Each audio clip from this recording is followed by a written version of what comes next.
Hello friends, welcome to my blogging channel. তো তোমাদেরকে নতুন একটা ব্লগে নতুন একটা সকালে অনেক অনেক স্বাগত। তোমরা কেমন আছো এবং তোমাদের দিনকাল কেমন কাটছে অবশ্যই জানিও।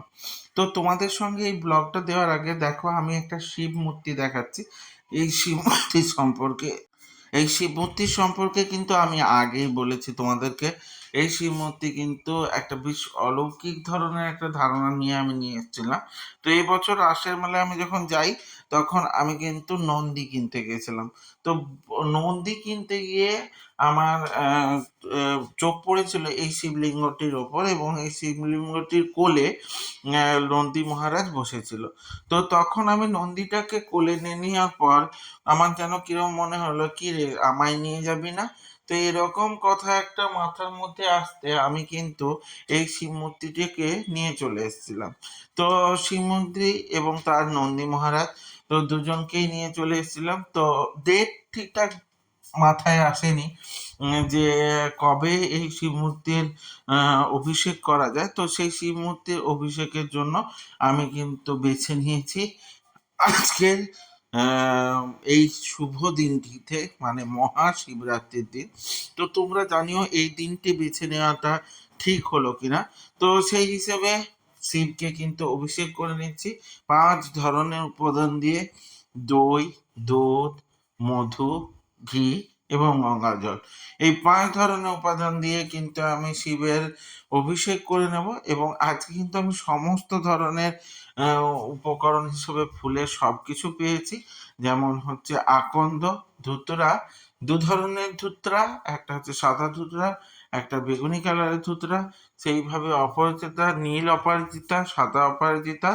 তার সাথে সাথে কিন্তু ধুতরা ফল, বেল ফল, এবং জেনারেল যে ফুলের মালা, সঙ্গে গাঁদা ফুল, জবা ফুল, সব ধরনের কিন্তু পেয়ে গেছি। এবং সব থেকে পছন্দের যে জিনিসটা শিব ঠাকুরের, সেটা হচ্ছে বেলপাতা। তো বেলপাতা পেয়ে গেছি।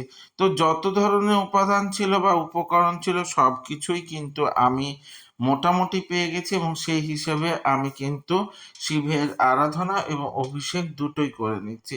তো তোমরা দেখো এই শিব মূর্তিটি কেমন হয়েছে। আমার ক্ষেত্রে ইনি আমার বাড়িতে এসছেন।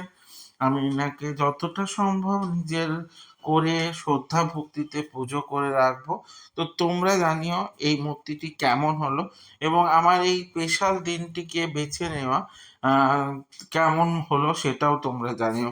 তো এখানে দেখো, শিব ঠাকুর, এবং সামনে আমার বাড়ি সেই কাশীর পুরনো শিব, তাকেও কিন্তু আমি অভিষেক করে নিয়েছি। এবং এই পার্টিকুলার দিনটাতে আমি কিন্তু ওনাদের ভালো করে একটা সেবা অর্চনা বা পূজা অর্চনা করার চেষ্টা করেছি। আর আজকের দিনটি হচ্ছে স্পেশাল দিন, যেখানে শিব এবং কালী বা পার্বতীর বিয়ের দিন, এবং স্পেশাল একটা দিন। এইরকম একটা বিয়ের দিনে আমি কিন্তু ওনাদের বিয়ের সেই রিচুয়ালগুলো কিছুটা পালন করেছি, এবং ওনাদেরকে দেখো মালা বদল এবং সব কিছু করে নেওয়ার চেষ্টা করেছি। তো তোমরা জানিও আমার এই কনসেপ্টটা বা এইভাবে পূজা করার রীতিটা বা বিধিটা তোমাদের কেমন লাগলো। আমি এটাকে খুব যে খেলার ছলে করেছি তা নয়, কিন্তু যতটা সম্ভব নিজের মন চেয়েছে সেই হিসেবে করলাম। তো ওনাদের নবদম্পতিকে কেমন লাগছে অবশ্যই জানিও। যদি তোমাদের কোনো বক্তব্য থাকে সেটাও অবশ্যই জানিও।